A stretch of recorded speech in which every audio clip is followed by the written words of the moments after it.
आज हम सुनने जा रहे हैं हरतालिका तीज व्रत की पवित्र कथा। प्राचीन समय की बात है। हिमालय की पुत्री पार्वती जी मन ही मन भगवान शिव को अपने पति रूप में पाने का संकल्प कर चुकी थीं। वे बचपन से ही शिवजी को अपने हृदय में वास देती थीं।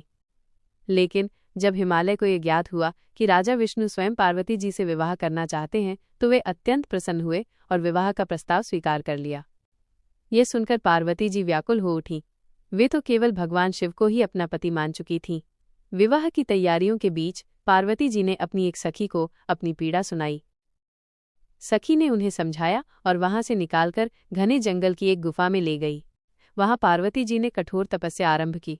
उन्होंने न तो अन्न ग्रहण किया और न ही जल। दिन रात भगवान शिव की साधना और आराधना में लीन रहीं। कहा जाता है कि उनकी ये तपस्या कई वर्षों तक चली। उनके शरीर पर धूल और पत्तियां जम गईं, परंतु उनके मन में केवल शिव ही बसे रहे। उनकी इस अटूट भक्ति और कठिन साधना से भगवान शिव अत्यंत प्रसन्न हुए। वे प्रकट हुए और माता पार्वती से बोले, तुम्हारी भक्ति और तपस्या से मैं संतुष्ट हूँ। आज से तुम मेरी अर्धांगिनी बनोगी।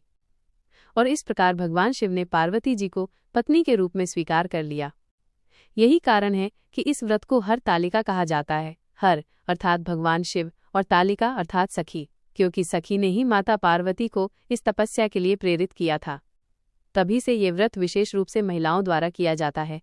विवाहित स्त्रियां अपने पति की लंबी आयु और सुख समृद्धि के लिए और अविवाहित कन्याएं मनचाहे वर की प्राप्ति के लिए हरतालिका तीज का व्रत करती हैं। यह व्रत केवल एक परंपरा नहीं है, बल्कि ये सच्चे प्रेम, अटूट विश्वास और दृढ़ निश्चय का प्रतीक है। माता पार्वती का ये तप हमें ये सिखाता है कि सच्चे प्रेम और विश्वास से किया गया संकल्प अवश्य ही पूर्ण होता है।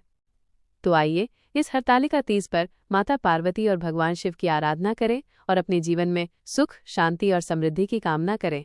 हर हर महादेव।